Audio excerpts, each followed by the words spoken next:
Hello guys, what's up now? Good morning. So for today's video ay gagawa tayo ng demo ng 4x4 Titanium Everest, no? Ililibot ko kayo, then ano yung mga features na makikita nyo dito sa loob ng Everest Titanium 4x4. Let's go!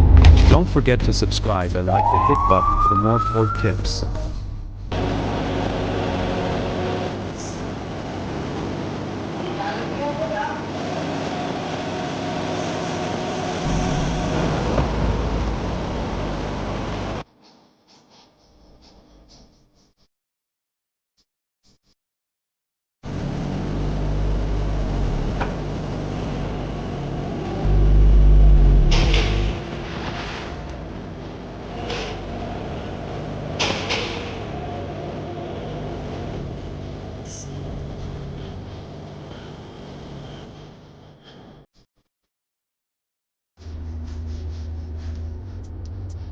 So sa labas, equip tayo ng smart keyless entry. So itatap mo lang to. So no need to unlock na using the remote, no? Pwede mo siyang lock-unlock na. Yan, pagdating dito sa loob, ito yung makikita natin sa first row. Steering, napakaangas. Start muna natin yung engine, tapak sa brake, then push start lang siya. Yan. Ano-ano nga ba yung mga automatic features na makikita natin dito sa Everest Titanium 4x4? Unahin na natin yung ating rear view mirror. So automatic siya, no? Once na na-detect ni Everest, malakas yung ilaw ng sasakyan sa likod or naka-high beam yung sasakyan na sumusunod sa atin sa likod, automatic nagdidim siya, no? Para hindi masilaw yung driver sa reflection ng ilaw galing sa likod. So next natin yung ating wiper. Yung wiper natin, meron na tayong automatic rain sensing, no? So kapag na-detect ni Everest na umuulan, siya na yung kusang nag-wipe ng ating windshield. Depende na lang to sa lakas ng ulan. For example, malakas ng ulan, de mabilis din yung ating palo ng ating wiper blades. Yan. So dito, meron tayong sensitivity ng ating wiper. So mas mataas yung droplets. So mas aggressive siya, no? Kahit konting patak lang ng ulan, nagwa-wipe ka agad siya. Ayan, pagdating naman dito, isa pang automatic dito sa ating automatic headlight, no? Yan, meron tayong off. Then parking light, automatic siya yung ating manual turn on ng headlight, no? So dito, kahit naman iset mo yan ng kung ilipat-lipat mo siya once sa tinurn off natin yung ating engine, is babalik lang siya sa automatic preset niya. So automatic, ano nga ba yung automatic headlight natin? Kapag na-detect ni Everest Titanium 4x4 na madilim, siya na yung kusang nagbubukas ng ating ilaw. So kapag na-detect niya naman na maliwanag na, is siya na rin yung automatic nagpapatay ng ating headlight. Ang hindi niya lang pinapatay is yung ating DRL or daytime running light. So always on yan. Sa cruise control, dito sa ating steering, meron tayong dalawang klase ng cruise control, ordinary cruise control, pati yung ating adaptive cruise control, no? So ano nga ba yung adaptive cruise control? Dito sa adaptive cruise control, pwede kang mag-set ng speed, yan. Pwede kang mag-set ng limiter or speed, then yung ating distance bar dito, ito yung susundan niyang distansya dun sa sinusundan natin sa harap. Then sa lane keeping assist, meron po tayong dalawa dyan. Yan yung ating lane departure warning. So kapag na-detect ni Everest na lumalabas ka sa linya, bibigyan kanya ng warning, no? Isa siyang driver assistance. Then kapag dinisregard mo yon, doon naman papasok si ating lane keeping aid. Si lane keeping aid, ang trabaho niya, magbabibrate yung manibela, then ibabalikan niya ng kusa sa linya, di ba? Napakagandang features. So dito meron voice command, then answer ng phone call, yan, radio. Yan, eto naman yung lock-unlock natin, no? Kung mapapansin nyo, dagdag ko lang pala dito, no? Kung mapapansin nyo, no? Kahit nakalock na yung mga door natin, is madali pa rin nakaka-exit yung mga passenger natin galing sa loob, no? So para sa main features na yun, if in case ng emergency, madali pa rin makakalabas yung ating mga passenger, no? Kahit na hindi na functional yung driver side button natin, so makaka-exit pa rin sila kahit nakalock siya for safety. Pero kung may kasama tayong bata, is gagawa tayo ng separate video, or mamaya ituturo natin kung paano ba so paano china-child lock sa likod, no? Kung paano yung process niya. Yan, dito side mirror, unfold natin yung ating side mirror. Yan. Tapos sa harap, meron tayong 12 inches infotainment, then 12 inches cluster panel. Yan. Pagdating dito sa harap, meron tayong wireless charger. Meron tayong wireless charger if in case naman na hindi compatible yung mga phone natin. Meron tayong USB and Type-C na dyan, no? Type-C port, meron tayo dyan.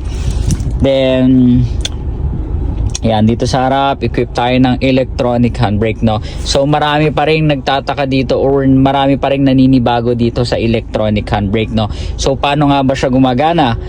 Yan, so dito si electronic handbrake, kapag i-disengage mo siya, ito yung kanyang sign, yan, yung exclamation point, no? So pag di-disengage mo siya, tapak ka lang sa brake, no? Tapak sa brake, then push. Yan, so mawawala na yung ating handbrake. So pag itataas mo naman siya, no need na tumapak ng brake, taas mo lang siya. Yan, so naka-engage na siya. So ang kinagandahan kasi dito, if in case na may kasama tayong bata, so kahit pindutin niya, hindi magdi-disengage yung handbrake mo hanggat hindi tayo tumatapak ng brake. Yun yung kinagandahan sa kanya. So dito naman sa selectable drive modes, ano nga ba yung selectable drive modes na meron tayo dito sa titanium 4x4, no? Dito, check natin. Yan. So dito, meron tayong normal for city driving, ganun pa rin. Then yung ating eco mode for fuel efficient. Tow and haul, kapag may hila-hila tayo, pwede tayo dyan. Then slippery mode, especially ngayong tag-ulan na, no, gamit na gamit siya.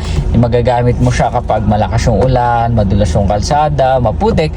Kasi once na ito yung gamit natin, automatic naka-on na rin po yung ating traction control, no? Kaya makapit na yung gulong natin. So dito, automatic na nag-adjust yan. Kung mapapansin nyo, wala siyang 4A or 4 all season. Meron lang tayong 2H, 4H, then 4 low. Tapos meron tayong off-road button. Dito sa off-road button, dito na natin makikita yung ating TPMS or tire pressure monitoring system. Nandito siya. Then yung ating rear locking differential, nandito na rin siya. Yan, saka yung hill descent assist natin. Yan, sa aircon, yung aircon natin is, kung mapapansin nyo, dual climate control na siya, no? Itong left side para sa driver side, kasama yung ating second row, no? Dito naman sa ating sa right side natin, ito designated lang siya dito sa passenger front mo, sa right side mo naman. Yan.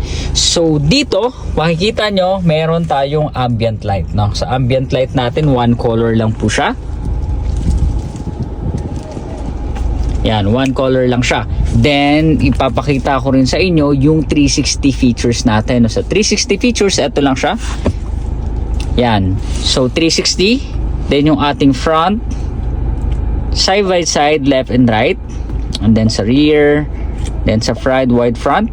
Yan. Ang kinagandahan dito, marami siyang features, no? So, iisa-isahin naman natin yung features na meron itong Everest Titanium 4x4.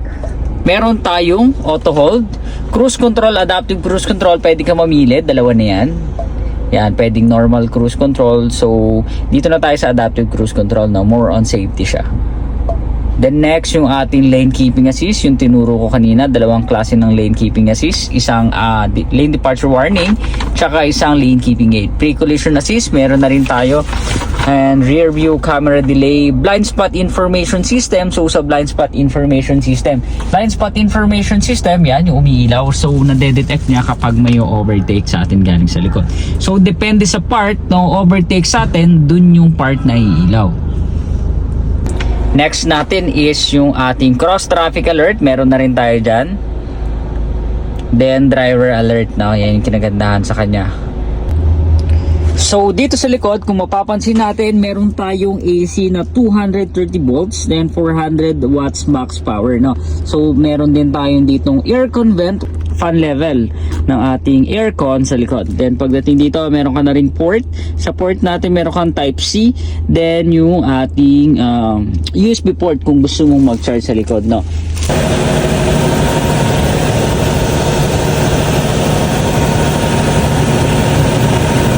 Yan, pag gusto mo na may adjust yung upuan, no, para makadaan sa likod, pull mo lang to, then automatic mag-flip na yan.